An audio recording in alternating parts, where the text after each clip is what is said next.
Hi, this is Jim Lyon, the host of the All That to Say podcast. Before you dive in today, be sure and subscribe to our YouTube channel so that you can catch all of our fearless conversations. If people are interested, they can, in this idea, they can go to citygospelmovements.org, which is a website we developed as we realized that what we discovered, we thought on our own. I mean, of course, you pick up ideas from different places and you don't remember where you picked them up. So there's nothing new under the sun. But we realized that there were other city stories that mirrored our story in some ways, where I think because of the cultural moment we're in, many sincere Jesus followers have this sense like, how do we communicate our genuine love for our city at a time when the media tends to portray us as, frankly, being the most hateful people around? That was our mayor's attitude. You guys are the worst people in town. Why would I want to? I mean, as we became friends, he was more honest about what he really thought. And, it was not a pretty picture. To his credit, he gave us enough of the benefit of the doubt to try it. But we discovered that in Chicago and New York City and the San Francisco Bay Area and Houston and other places, groups of churches were finding each other with that same heart cry. How do we better express the love of Jesus in tangible ways to rebuild and re-earn a bit of trust for the sake of the city? Now, there's the theme verse for us, and we found out many other cities found this same passage, Jeremiah 29:7.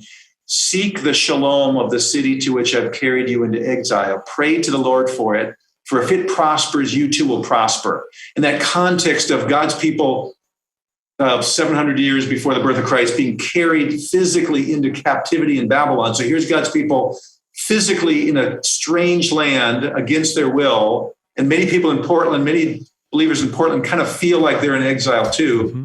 But God's message through Jeremiah isn't the two things we tend to do: circle the wagons and protect ourselves and just wait for better days to come, or no one can take this. This is our country. We're going to fight and take it back. And, antagonism.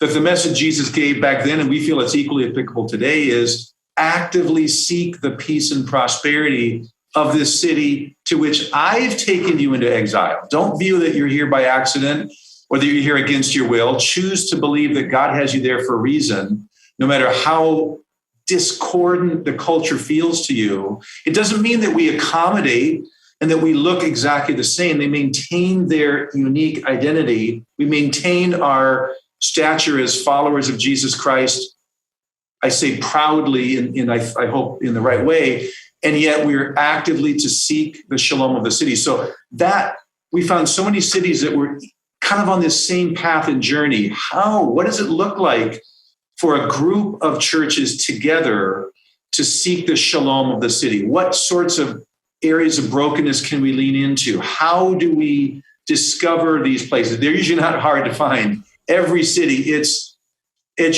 public education, it's foster care, it's the refugee community, it's the homeless community.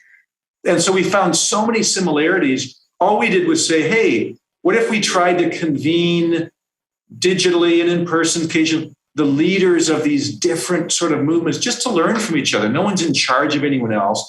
So that City Gospel Movement's website maps out hundreds, there's more than 400 examples in the US that we know of places where in big cities and small towns and maybe suburbs of bigger cities, the church is saying we want to be united in a holistic kind of a word and deed way, sustainably. That's how I would define a City Gospel Movement, a united movement of the churches that's trying to share the good news in word and deed, and not have it be about one project or one strategy, but a long-term approach. There's hundreds of examples, and we enthusiastically have kind of thrown our lot in to say, how could we help be a cheerleader for this idea of the church uniting in this way? We think it's biblical, fully biblical, and practically speaking, it helps encourage believers to feel like we're not so alone. We feel like maybe the tide is against us culturally, to find each other and feel we're not alone and encourage each other.